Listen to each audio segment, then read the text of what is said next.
Now, Arsenal overcame an early scare at Portsmouth to reach the FA Cup fourth round. Mikel Arteta's side went behind early on, but eventually won 4-1 thanks to a Gabriel Martinelli hat-trick just 3 days after the Brazilian controversially pushed injured Conor Bradley off the pitch against Liverpool.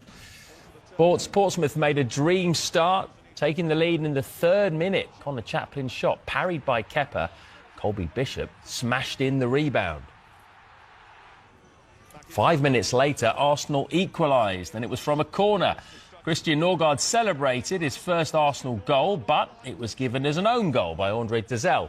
Arsenal were soon in front as well. Another corner, another goal, this time Martinelli with the header at the near post. In the 40th minute, Arsenal earned a penalty as Zach Swanson brought down Noni Madueke.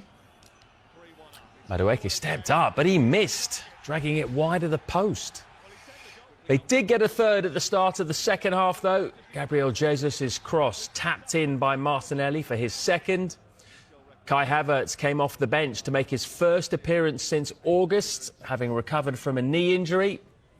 And Martinelli completed the win by scoring his first hat-trick, another header from another corner. It finished 4-1, and Arsenal through to the fourth round. When we make that many changes, there is an element of cohesion that is not going to be as perfect as we want. We started the game exactly how we didn't want to, just giving them momentum and an early goal and hope, and then we had to fight it back, and credit to them because they make it difficult for us, especially in the early stages of the game. And then the more we started to do the simple things right and be a little bit more dominant, the quality took over and the margins were bigger. It's been a difficult week for Gabriel Martinelli. He got a hostile reception here too. How proud are you with how he responded? It's part of football, and then it's how you take it. But he knew inside the reason why he did what he did. I think Arsenal spoke brilliantly after the game, being your opponent, in the manner that he explained the situation, and the fact that Gabi had no intention whatsoever to damage any player. And yeah, that's personality. Come in and talk on the pitch, which is the best part of it. It must be sometimes difficult though, Mikel, isn't it? When you're in the centre of something, you're at the centre of a storm, to the next game, the mentality's got to be absolutely right, and he did that today. But Gabi has that, and that's why to play for a big club you need a big personality, because it can be that, it can be an action that you miss, it can be something that costs you a game, and 3 days later there is a game. So you need to lift yourself up and make it count.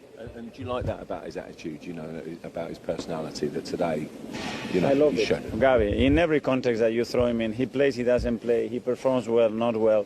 Today he scores 3 goals, tomorrow he's going to train 100 miles an hour, for sure. He's not going to change that, and that's Gabi.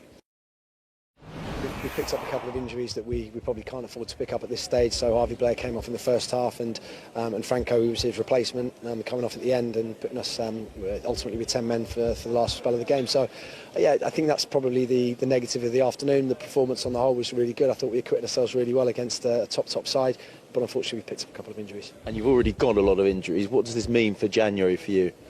Well, I think, yeah, it probably changes the picture slightly, nothing dramatic, and we'll have to assess those injuries, see where we are with those, and then go from there. But yeah, it probably gives us a little bit more of a reason to strengthen certain areas. Next up for Arsenal, it is the small matter of a first leg of the EFL Cup semi-finals against Chelsea. And it is live on Sky Sports Football, 7 p.m. on Wednesday. Now, new signing Tati Castellanos scored his first West Ham goal to secure a 2-1 win over QPR in extra time. And he's in his first season in charge. It's been a long time coming, isn't it, to get that second one under their belt. A lot of transformations, but here's a manager who's been able to have the trust of the board and to put a plan in motion, which a lot of managers, it's time that a lot of managers aren't afforded. Yeah, well, he hasn't won anything since, so until he wins something, then that will come to fruition. But I said this before the game, one thing I've noticed this season more than any of the other seasons he's been in charge of Arsenal is his temperament. When Arsenal are winning like now, he's level. I think in the past there's been the over-elation or over-criticism at times.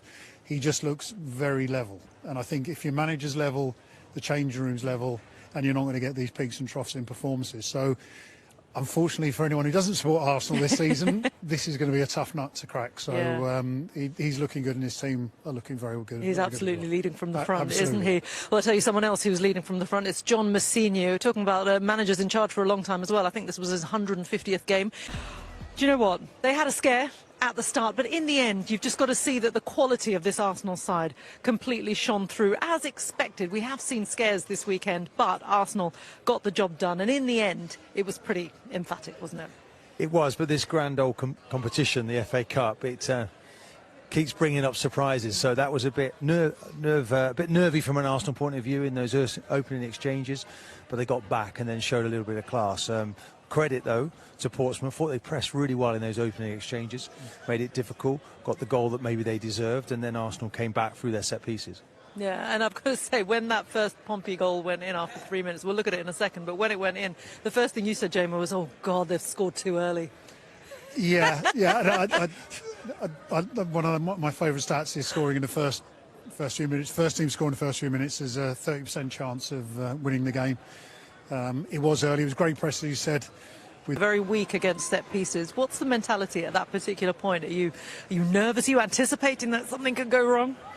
The difficult. Well, I wasn't in that situation. I was lucky to be surrounded by giants: Patrick Vieira, Tony Adams, Steve Bold, Sol Campbell. You've got to look. We did a zonal system, but we marked in our zone.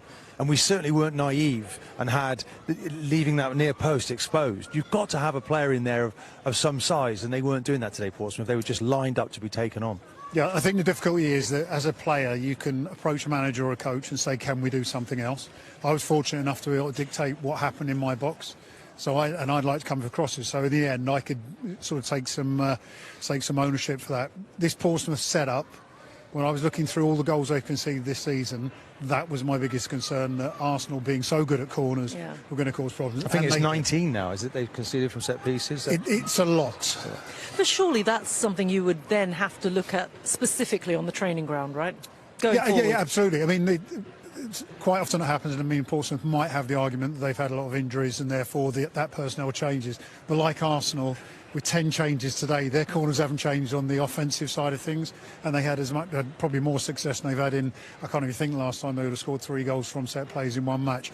But it's something, hopefully in a positive way, that they will learn from today to actually address that, because Portsmouth now have to focus on surviving in the Championship. Yeah, absolutely. That is the priority for them. But for Arsenal, I mean, they have various priorities and various players to choose from when it comes to being on the offence. And Gabriel Martinelli got the goal in the first half, I should say, 25 minutes.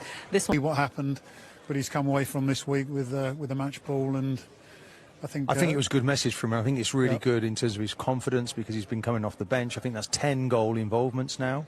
So he's pushing his numbers, and Arsenal need that if they're going to be successful. Yeah, and as we were talking about pre-match, you're looking for that solid front man to be the reliable one. They have plenty of options. They've got Gyökeres, they've got Gabriel Jesus, they have Gabriel Martinelli as well, and Kai Havertz. And it's so important to have him back in the fold as well, isn't it? Without doubt. And I was watching him really very closely. He seems to be always favourite for every ball that comes into him. It's really effortless. He's a really good addition to the group. You need him back. He was only available for the Manchester United game, the first match of the season. He's had 2 operations in quick succession, so it's really good news. Jesus as well. Mm-hmm. So Gyökeres under a bit of pressure, but that's what the manager needs if he's going to be winning trophies. Yeah, absolutely. Speaking of the manager, here he is, Mikel Arteta. Can Arsenal win the league? Will Arsenal win the league? Can I just say something, though, Gal? One sec before you say it. Because, like I said, I mentioned we were 17 goals behind them. If we can get someone that brings another 15... Right, I'm happy with 15. Saka, but then you're saying no one else is going to score. Righty, no Arsenal player scored 10 goals last season in the Premier League. Yeah, well, and I think I think Zubamendi coming in will release Rice, which means he could score 12. Yeah, 13. He could easily score 12. Saka can easily score 12 as well. You love Rice. You love Rice higher up the pitch. I love Rice. He has to play higher up the pitch. Love Rice. And Mikel Arteta knows that. What did you say? Or else he wouldn't sign Zubamendi. Yeah. Exactly. You'll see it with Zubamendi when he comes in and takes the ball off the back. We've already seen it. You'll see Rice move forward into a position where he needs to be. We've already seen it. Anyway, will Arsenal win the league?